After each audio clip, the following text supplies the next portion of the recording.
ठाकरेच्या शिवसेनेचे संजू चिलगर यांना साखरा सर्कलमध्ये मिळतोय जोरदार प्रतिसाद।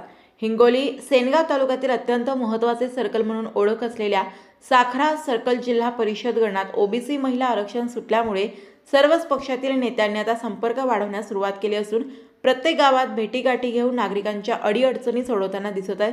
अशातच आता शिवसेना उद्धव बाळासाहेब ठाकरे पक्षाचे सर्कल प्रमुख गोरदडी गावचे लोकप्रिय सरपंच म्हणून ओळख असलेले संजय चिलगर यांनी सुद्धा आपल्या पत्नी सौ धनश्री संजय चिलगर यांना उमेदवारी मिळण्यासाठी शिवसंपर्क अभियान साखरा सर्कलमध्ये राबवण्यास सुरुवात केली असून त्यांना सर्कलमधून भरभरून प्रतिसाद मिळताना दिसत आहे।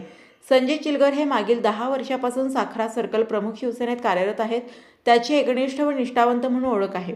2017 मध्ये त्यांनी शिवसेनेकडून साखरा पंचायत समिती गणातून निवडणूक लढवली होती, परंतु त्यांचा काही मताच्या फरकाने निसटता पराभव झाला होता। परंतु त्यांनी खचून न जाता शिवसेना पक्ष साखरा सर्कलमध्ये हिंगोली विधानसभा नेत्या तथा महिला व बालकल्याण सभापती रुपालीताई गोरेगावकर व जिल्हाप्रमुख संदेशभाऊ देशमुख यांच्या मार्गदर्शनाखाली गाव तिथे शाखा करून पक्ष संघटना वाढवल्यामुळे व सर्वांच्या अडीअडचणी व समस्या सोडवल्यामुळे ते निवडणूक साखरा सर्कलमधून जिल्हा परिषदेच्या निवडणुकीत एंट्री मारणार असल्याचं बोललं जात आहे।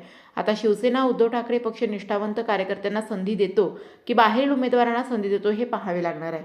हिंगोली प्रतिनिधी गोपाल सातपुते।